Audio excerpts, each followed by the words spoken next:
Atos do Espírito, capítulo 16, a partir do versículo de número 16. Todos encontraram, digam amém. Leiamos, portanto, a palavra de Deus que nos diz assim: E aconteceu que, indo nós à oração, nos saiu ao encontro uma jovem que tinha o espírito de adivinhação, a qual, adivinhando, dava grande lucro aos seus senhores. Esta, seguindo a Paulo e a nós, clamavam dizendo: Esses homens que nos anunciam o caminho da salvação são servos do Deus Altíssimo. E isto fez ela por muitos dias. Mas Paulo, perturbado, voltou-se e disse ao Espírito: Em nome de Jesus Cristo, te mando que saias dela. E na mesma hora saiu. E vendo os seus senhores que a esperança do seu lucro estava perdida, prenderam Paulo e Silas e os levaram à praça à presença dos magistrados, e apresentando-os aos magistrados, disseram: Esses homens, sendo judeus, perturbaram a nossa cidade e nos expõem costumes que não nos é lícito receber nem praticar, visto que somos romanos. E a multidão se levantou unida contra eles. Então os magistrados rasgaram-lhe as vestes, mandaram açoitá-los com varas, e havendo-lhes dado muitos açoites, os lançaram na prisão, mandando ao carcereiro que os guardasse com segurança, o qual, ter recebido tal ordem, os lançou na casa do cárcere inferior e lhes prendeu os pés no tronco. E perto da meia-noite, Paulo e Silas oravam e cantavam hinos a Deus, e os outros presos os escutavam. E de repente sobreveio um grande terremoto, que os alicerces do cárcere se moveram, e logo se abriram todas as portas e soltas as prisões de todos. Então, acordado o carcereiro, e vendo abertas as portas da prisão, tirou a espada e quis matar-se, cuidando que os presos já tinham fugido. Mas Paulo clamou em grande voz, dizendo: Não te faças nenhum mal, que todos nós aqui estamos. E pedindo luz, saudou dentro, e todo trêmulo se prostrou diante de Paulo e Silas. E tirando-os para fora, disse: Senhores, que é necessário que eu faça para me salvar? E eles disseram: Crê no Senhor Jesus Cristo, e serás salvo tu e a tua casa. Verso 32. E lhe pregavam a palavra do Senhor, e todos os que estavam em sua casa. E você diga amém. Glória a Deus. Podeis tomar assento neste mesmo espírito, adorando a Deus. Eu vejo aqui uma batalha espiritual, e diante desta batalha espiritual é uma realidade que não pode ser subestimada. Batalha espiritual é uma grande verdade, é uma grande realidade que não pode ser subestimada.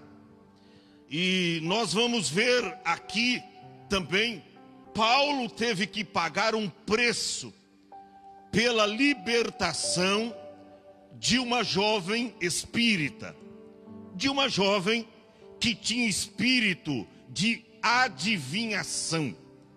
E Paulo arrumou uma encrenca danada, porque foi usado pelo Espírito Santo de Deus, ele estava na direção do Espírito de Deus, e Deus, através da vida de Paulo, estava operando milagres. E nós encontramos aqui que o Evangelho chegou a Filipos. vemos aqui que Paulo estava debaixo de uma visão de Deus. Aliás, Paulo, ele pretendia ir para a Ásia. Mas quando você lê no versículo de número 6, o Espírito Santo lhe proibiu ir para a Ásia. Por quê? Porque Deus tinha algo diferente para a vida dele. O desejo de Paulo, nessa sua viagem missionária, era pregar em toda a Ásia. Mas Deus disse: olha, não é tempo ainda. Eu tenho uma outra direção para você.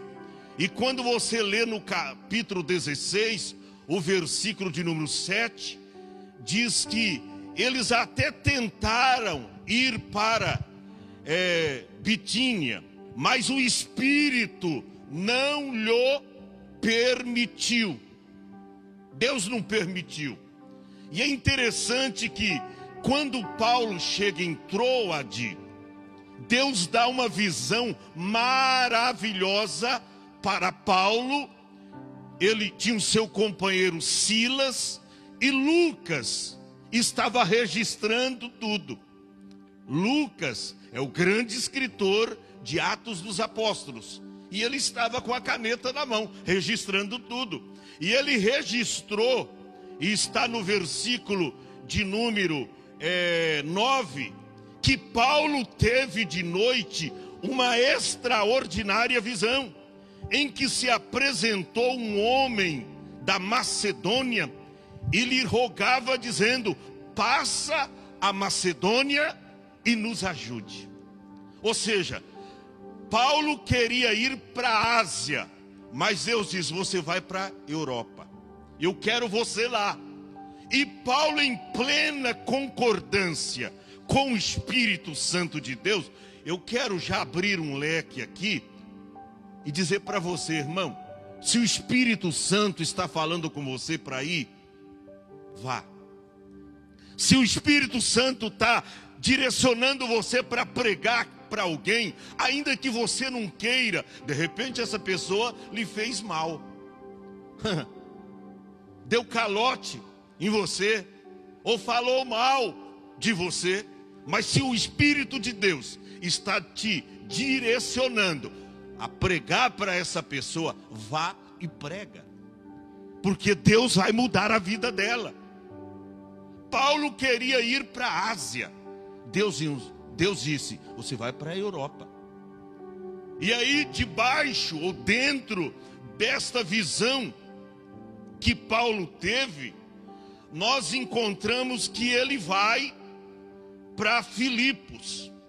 Depois, ali em Lídia, um pouquinho antes, ele encontra uma vendedora de púrpura, uma mulher que começa a ouvir a palavra de Deus e fica encantada com os ensinamentos de Paulo, e ela se converte, e também com ela mais algumas mulheres. Aí Paulo começou a entender que ele estava na direção certa. Sabe quando o Espírito Santo de Deus, ele testifica com o nosso espírito, que mesmo em meio às perseguições, às agruras da vida, os problemas, mas apesar de tudo, ele está conosco. Nós ouvimos nesta noite aí a irmã lendo Romanos 8:31, se Deus é por nós, quem será contra nós? Se Deus mandou você ir, vá. Se Deus mandou você pregar, pregue. Mas ande em conformidade com o direcionamento que Deus te dá. Eu acho lindo isso aqui na vida de Paulo, porque ele tinha uma intenção, mas Deus tinha outra para com ele. E aí ele prega para aquela mulher, está no versículo de número 14, né?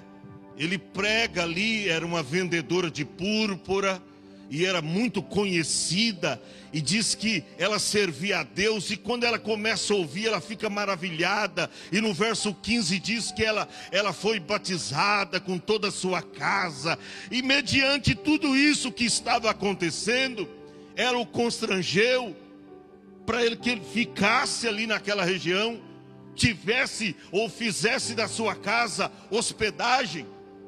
E a Bíblia diz, no versículo de número 16: e aconteceu que, indo nós à oração. Isso aqui me chamou a atenção, porque não tinha ali até então, em Filipos, uma igreja estabelecida. Mas os apóstolos, ou Paulo aqui, encontrou um lugar para orar, porque não tinha igreja. No versículo de número 13, um pouquinho antes, você vai ver que um certo sábado, um dia designado, eles tiveram que sair uma vida de ininterrupta oração com Deus. Ah, mas a igreja está longe. Eu vou orar em casa, mas eu vou orar. Mas se você tem a oportunidade de estar orando na igreja, pratique.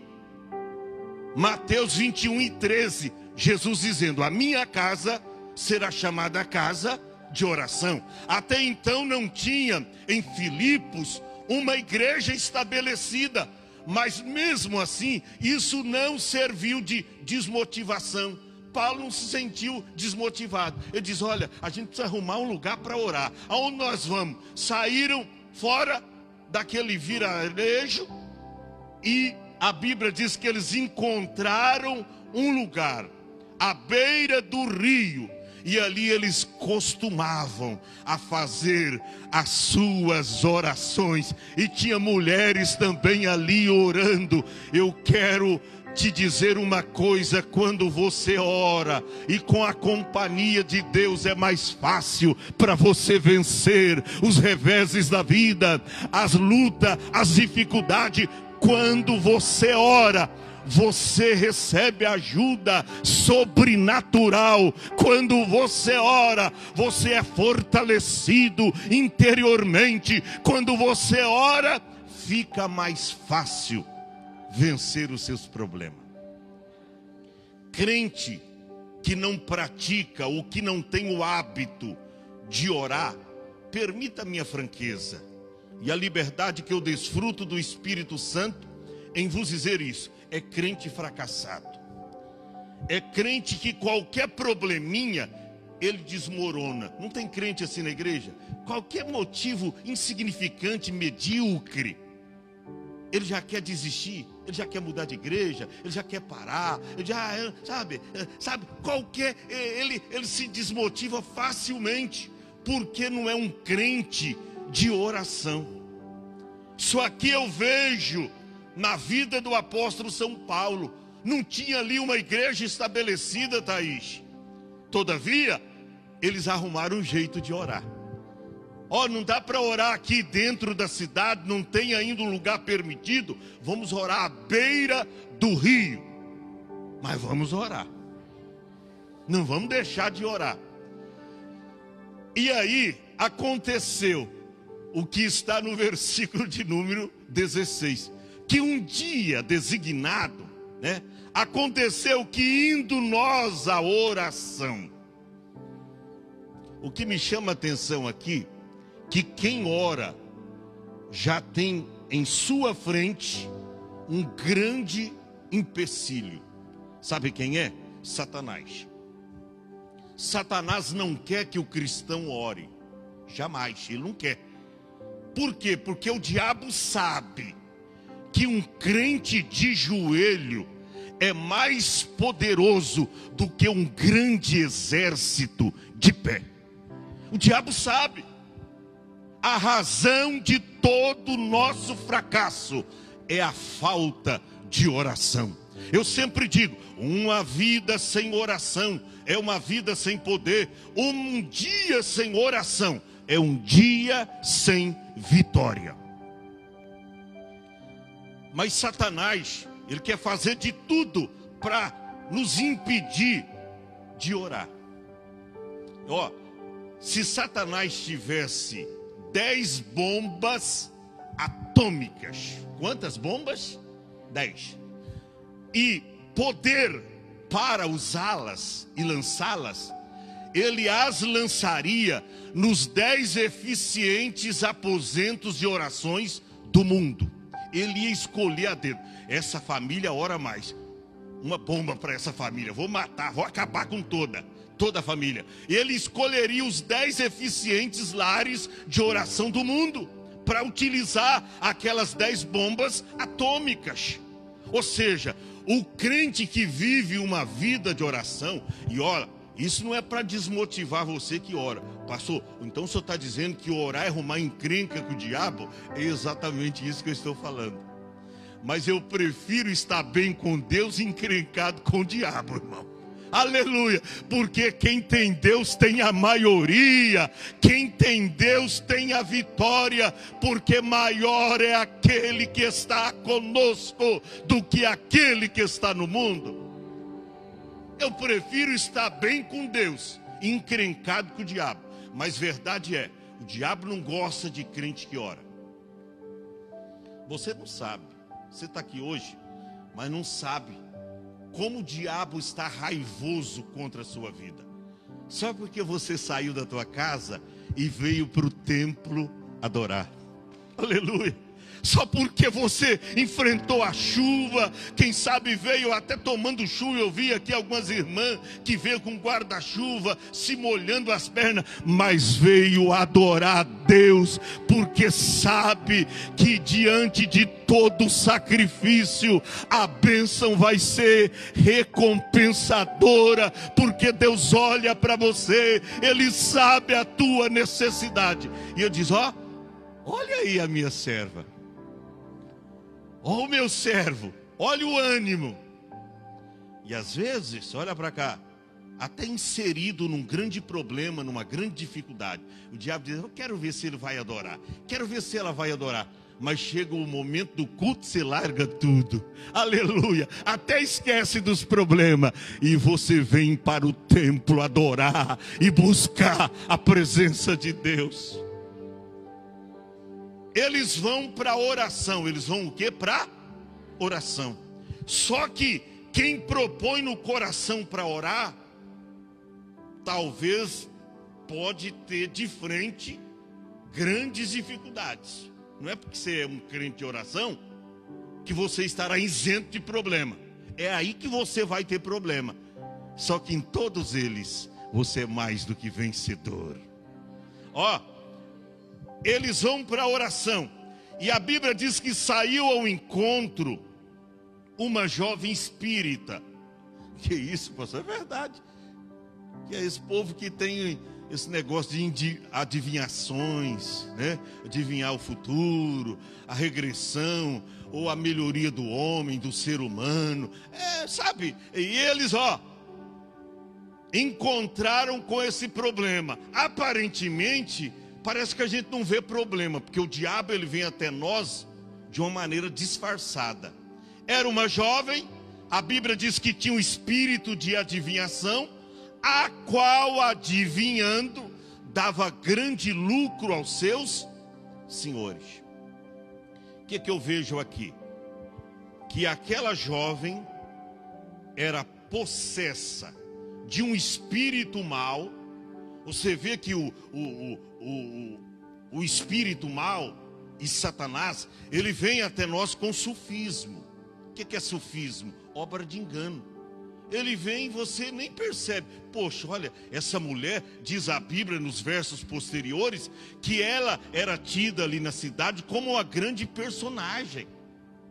Uma personalidade, porque todos batiam palma para ela, porque há muito tempo ela tinha iludido todos os moradores daquela cidade, e eles achavam que ela era uma grande virtude de Deus, talento de Deus, essa jovem. Olha, vamos dar a mão para ela, que ela vai contar tudinho que está acontecendo conosco.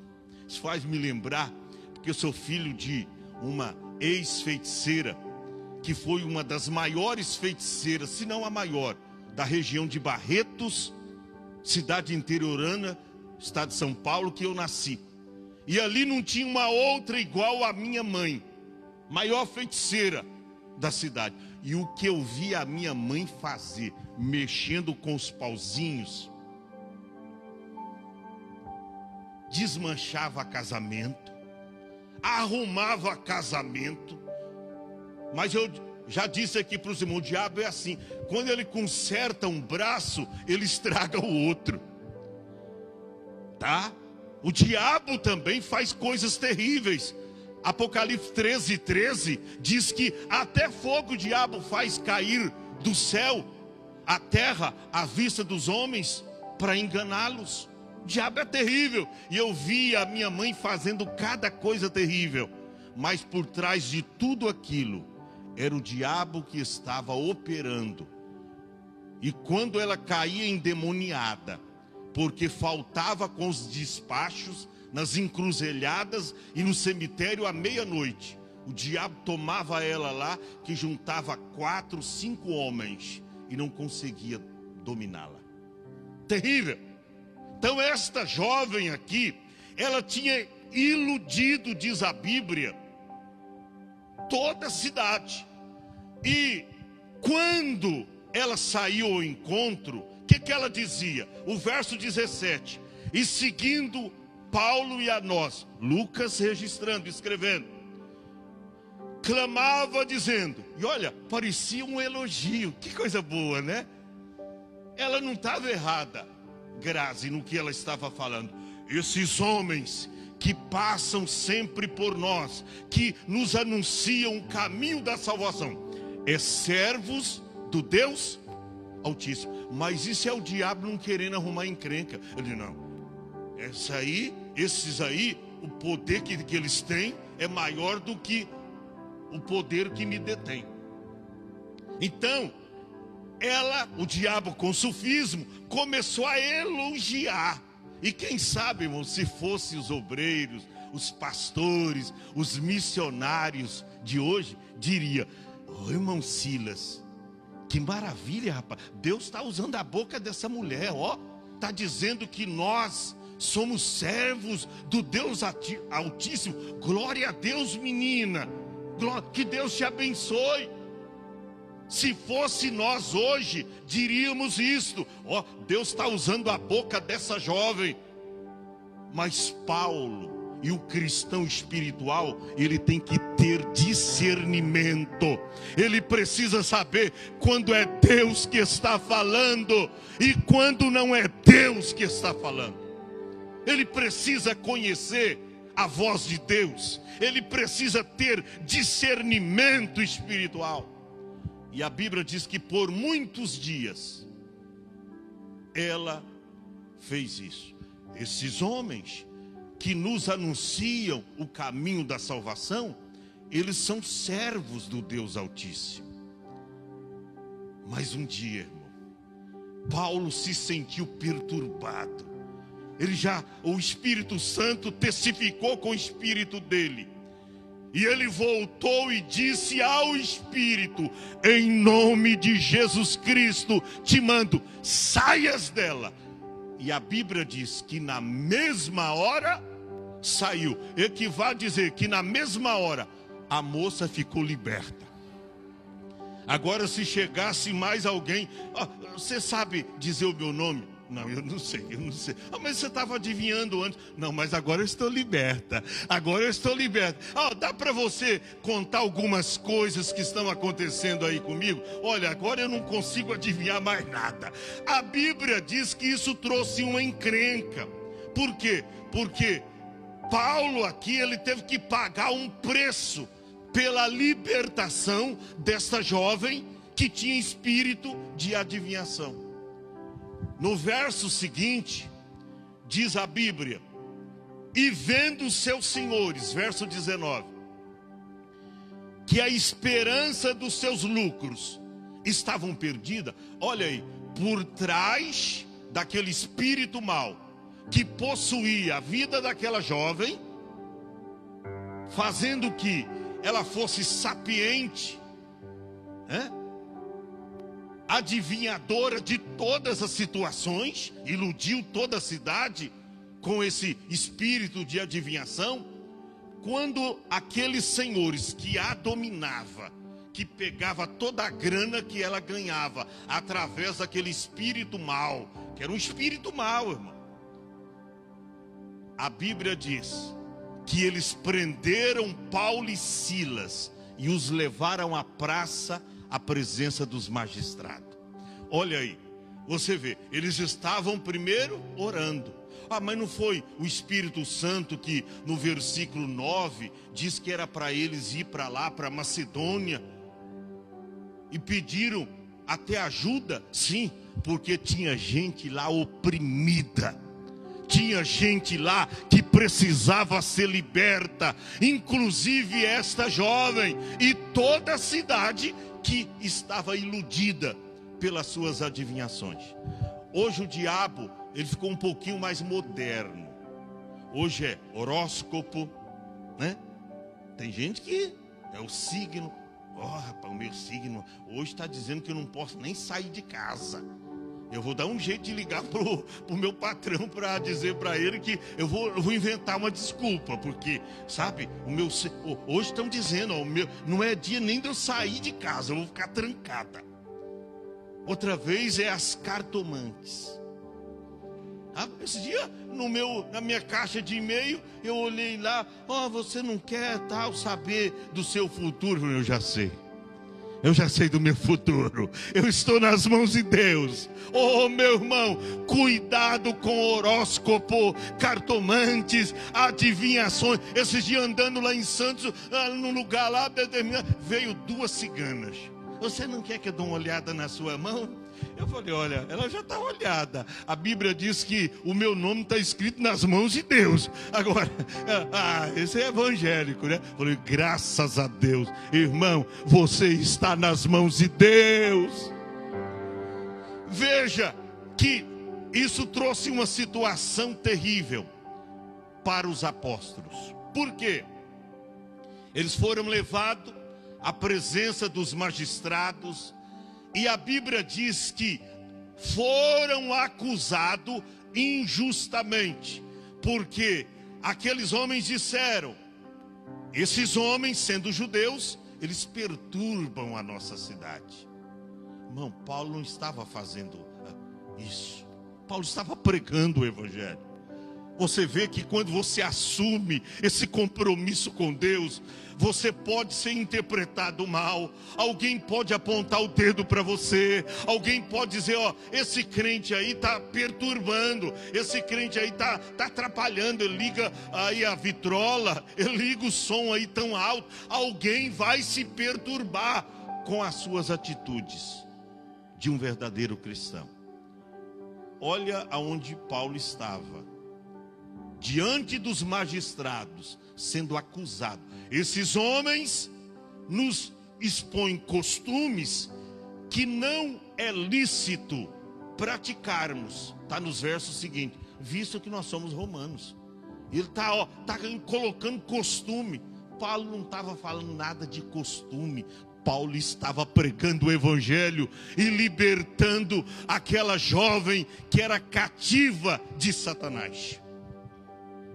Mas pastor, aonde o senhor quer chegar? A Bíblia diz que aqueles homens, tendo acusado o apóstolo São Paulo diante dos magistrados, a Bíblia diz que toda a multidão, ouvindo aquela acusação púnica, mentirosa, se levantaram unida contra eles e, rasgando-lhes as vestes, mandaram açoitá-los com vara. Olha o preço que muitas vezes nós temos que pagar para sermos portadores da mensagem de transformação. Hoje tem crente que qualquer dificuldade que surge, ele já quer parar. Não vou pregar mais o evangelho não. Parece que eu não sei. Quando eu começo a trabalhar para Jesus, as coisas começam a dar tudo errado na minha vida. Você pensa que você vai começar a trabalhar para Jesus e o diabo vai ficar te assistindo, batendo palma, te dando parabéns, vendo você trabalhar para Jesus, despovoando o inferno e povoando o céu? Você acha que o diabo vai bater palmas para você? Crente, peraí, quando você está bem intencionado em fazer a obra de Deus, em vir nos cultos de uma maneira assídua, não perder culto de oração, fazer o bem como a Thaís aí nos incentivou a contribuir, a ajudar os nossos semelhantes. Você acha que o diabo vai deixar você fazer tudo assim, ao seu próprio bel prazer, sem nenhuma oposição? Você lembra de Neemias lá, quando recebeu a incumbência dada por Deus na reconstrução dos muros de Jerusalém? Irmão, levantou Tobias, Sambalate, Gesem, levantou o inferno todo, mas ele estava com Deus e ele reconstruiu a cidade em 52 dias. Por quê? Porque ele não deu ouvido a vozes estranhas, não deu ouvido. Ainda que você sofra, eu estou caminhando para o final. O que aconteceu aqui? Mandaram prender Paulo e Silas. Prende esses homens. Depois de ter açoitado, mandou para a prisão e deu uma ordem ao carcereiro que os guardasse com segurança. E diz a Bíblia, o qual, tendo recebido tal ordem, os lançou no cárcere inferior e lhes prendeu os pés no tronco. Você acha que está sofrendo, né? Você acha que esta luta que veio é para te matar? Nananina, não. Você vai tirar proveito desta situação adversa. Você vai tirar proveito desta situação. Pastor, em meio à pandemia, me mandaram embora do emprego, estou desempregada. Fique tranquilo ou tranquila, Deus cuida de você. E com Deus há sempre um final feliz. Com Deus há sempre um final feliz. Quem cuida de você é Deus. E olha para cá, Ele tem um cuidado especial por você. Os dois servos de Deus foram lançados no cárcere, pés e mãos amarrados no tronco. Mas o que me chama a atenção aqui é a atitude desses dois homens na hora da dificuldade. Oh, irmão, na hora da provação, das agruras da vida, na hora que o vento assopra ao contrário, contra o nosso barquinho, é a hora que você precisa demonstrar a sua confiança em Deus. O crente não é conhecido ou reconhecido quando a despensa está abarrotada, quando tudo flui perfeitamente bem, quando tudo está dando certo. Glória a Deus, rapaz. Deus está na vida desse crente, que maravilha. Olha aí, rapaz, ele vai de vento em popa. Não é assim que o cristão é reconhecido e conhecido como um verdadeiro servo de Cristo. É quando o vento assopra o contrário, mas você está ali gemendo, como diz o irmão, pedindo misericórdia, mas dizendo: do meu Jesus eu não deixo. Está desempregado, está passando necessidade, alguém está mudando da cidade, está chamando você para mudar. Diz: olha, aqui não adianta, Mongaguá, muda daí, senão você vai morrer de fome. Mas você está ali porque você conhece um Deus que trabalha em favor daquele que nele espera. O verdadeiro cristão se conhece é no momento da prova. Que é Bíblia? Jó. Como é que Jó foi conhecido? Satanás diz: não, ele te adora porque tu deu para ele o melhor. É o homem mais rico desse Oriente, 10 filhos, tem gados à vontade, tem dinheiro, tem tudo.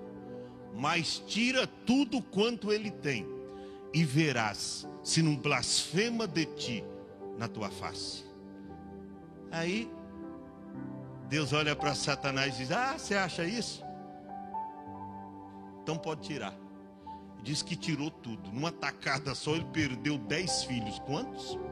10. Veio um vento lá além dos 4 cantos da terra, deu sobre o telhado da casa, a casa caiu sobre eles e eles morreram. Perdeu as ovelhas, perdeu os camelos, foi perdendo tudo. Só não perdeu a fé. Como é que está a sua fé? Tem fé aí, irmão? Foi perdendo. Daqui a pouco, Satanás perdeu o primeiro estágio.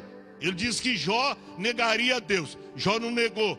Ele diz: não, mas olho por olho, pele por pele, tudo quanto o homem tem dará pela sua vida, mas toca a tua mão e fere ele, e verás se não blasfema de ti na tua face.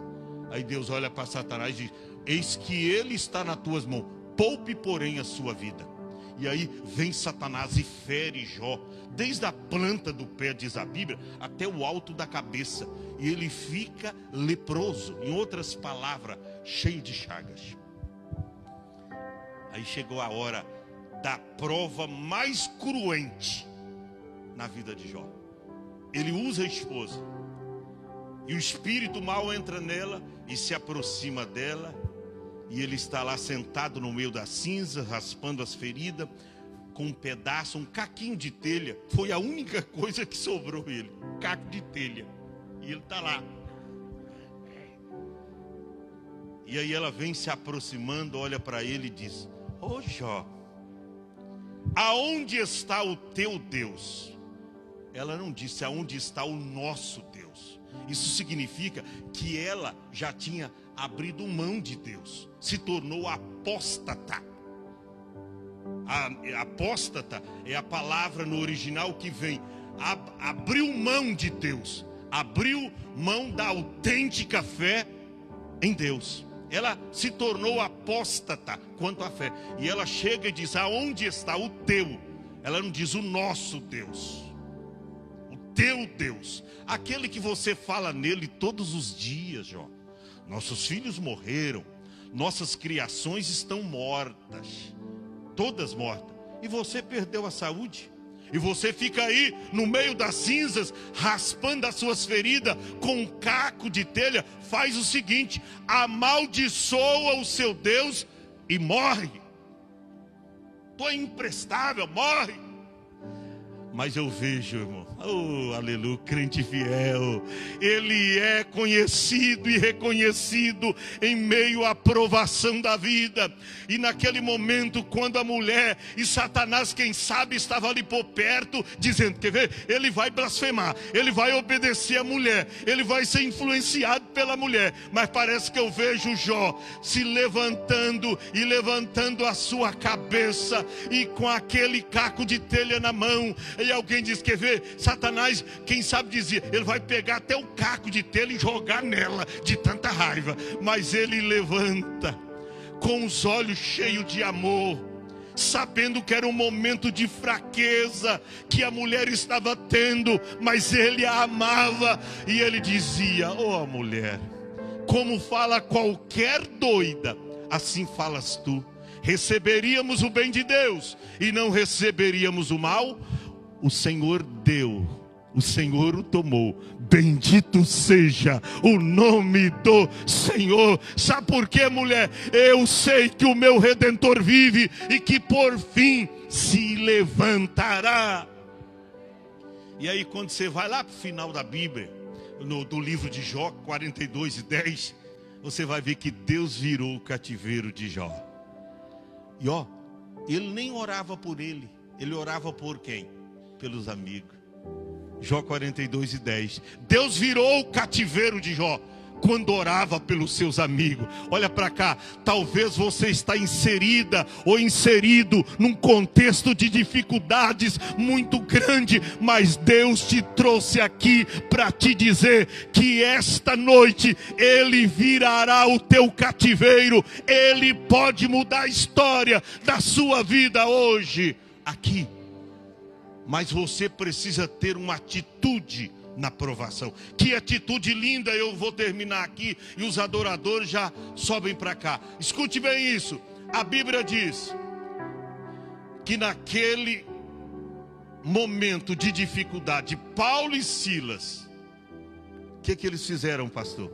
Eu não sei se foi Paulo, Carlos, eu não sei se foi Silas, mas às vezes eu penso que Paulo chega para Silas ali, quem sabe um de um lado amarrado no tronco, outro de outro. Eu acredito que Paulo inclinou a cabeça e disse: e aí, irmão Silas, não quer abrir mão da sua fé, não? A gente está pregando o evangelho, olha aqui que situação nós estamos. Olha, irmão Paulo, eu não pensei em desistir, não. Mas você está feliz, irmão Silas, com essa situação? Estou super feliz. Olha, então vamos cantar. E aí, a Bíblia diz que perto da meia-noite, eles cantavam e oravam, ou na ordem cronológica, a Bíblia diz que eles oravam e cantavam hinos a Deus, e os outros presos os escutavam. Irmão, na hora da prova, cante um hino de louvor a Deus. Na hora da prova, não fica questionando com Deus e perguntando: mas por que isso, hein? Foi só eu vim para a igreja, me firmar, fui desempregada, me mandaram embora. Foi só eu me reconciliar com a igreja, entrar em comunhão, o vento começou a soprar o contrário. Olha, quando vir esses pensamentos no seu coração, dobre o seu joelho e começa a falar com Deus, que Deus vai te fortalecer. Jesus, nos seus piores momentos, lá no horto do Getsêmani, quando ele orava dizendo: Pai, se for possível, passa de mim esse cálice. Aquele cálice não podia passar de Jesus, porque senão era eu e você que teríamos morrer na cruz. Mas ele diz: não, todavia faz a tua vontade, não faça o que eu quero, mas o que tu queres. Deixa Deus trabalhar na sua têmpera, no seu caráter, na sua família, do jeito dele. Que coisa linda, perto da meia-noite. E às vezes eu fico tentando descobrir, ou ter mais ou menos uma noção de qual hino que eles cantavam. Porque diz que eles cantavam um hino. Talvez eles cantavam aquele hino que diz mais ou menos assim: Deus está conosco, conosco Deus está operando. Deus, quem impedirá? Deus está conosco. Ô, irmão Sila, você tem certeza que Deus está conosco? Eu tenho certeza. Então vamos cantar: Deus está conosco, conosco Deus está operando. Deus, quem impedirá? Deus está conosco, conosco Deus está operando. Deus, quem impedirá? Tristezas aqui. E eles cantando. E quando cansavam um pouquinho de cantar, opa, agora vamos orar. O bastão da oração. Vamos orar. E cantava e orava. E orava e cantava. E a Bíblia diz que os presos os escutavam. Eu acredito que os presos diziam: esses caras tá doido, rapaz. Será que eles estão cheios de mostos, de embriaguez? Será que eles beberam? Eles estão cantando. Ô, irmão, eles estavam cheios de Deus. Aleluia. A tua vizinha precisa ver e saber que mesmo nos seus piores dias, você canta hino de louvor a Deus. E ela lá por cima do muro até levanta a cabeça para dizer: eu não estou entendendo nada. Bateu o carro nesta manhã, bateu o carro, deu perda total, e ela está cantando que Deus está com ela. Eu não estou entendendo nada. É para não entender mesmo, porque Deus trabalha desta forma. As pessoas precisam saber que nós somos de Deus. Escute bem isso. Sabe o que aconteceu? Enquanto eles cantavam hinos, enquanto eles oravam, e os outros presos os escutavam, de repente, a sua vitória vai vir no de repente de Deus. Olha para cá, o de repente de Deus vai acontecer na sua vida. Vai ser a grande virada que muitas pessoas não vão entender. Mas eu não estou entendendo nada. Como é que virou assim a coisa e tudo para melhor na vida dessa pessoa? Rapaz, eu pensei que, olha, ela estava fadada no fracasso total. Mas rapaz, Deus deu uma virada na vida dela. Isso vai acontecer porque o de repente de Deus vai chegar na sua vida. E você vai ter uma surpresa esta semana. Eu não sei, Deus está me mandando dizer que alguém aqui vai ter uma grande surpresa de Deus. É esta semana, não é a semana que vem, não é o mês que vem, é esta semana. Deus tem surpresa para você. O Papai do céu tem surpresa para você. Coisas boas vinda de Deus. Mas ao invés de questionar com Deus, adore. Ao invés de revidar esta situação, ao contrário, busque a Deus em oração. Porque enquanto você ora, o Espírito Santo de Deus trabalha. Enquanto você ora a Deus aqui na igreja, o Espírito Santo visita a sua casa. O Espírito Santo visita o teu filho, a tua filha, o teu patrão que está intencionado te mandar embora. Enquanto você ora, Deus gera o milagre através da sua fé. Irmão, eles eram para estar lá, Thaís, todos desanimados, tá vendo? Bem que eu estava certo. Eu queria ir lá para a Ásia. Se Deus não tivesse mandado aquele varão naquela visão, aquele varão macedônio, a gente não estaria aqui.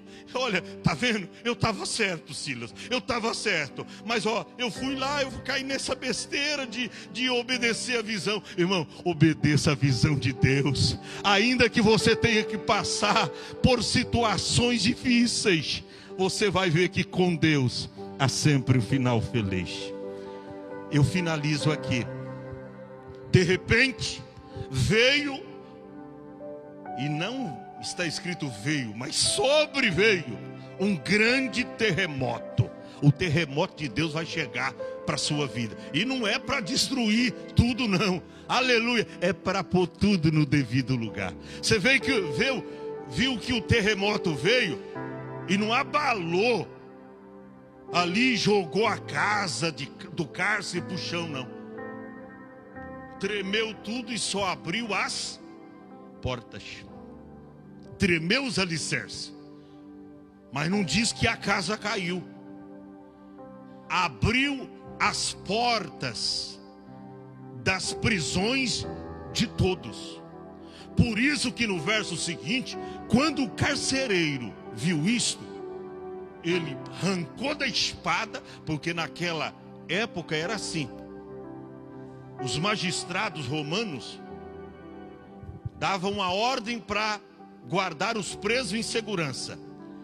Se deixasse os presos escaparem, cabeça ao fio da espada, os soldados eram mortos. Então, eu acredito que esse carcereiro diz, já que vão me matar mesmo, mata-me eu mesmo, eu vou me matar, porque eles vão me matar mesmo, então eu me mato. E ele fez isto. A Bíblia diz que ele arrancou da espada e querendo se matar.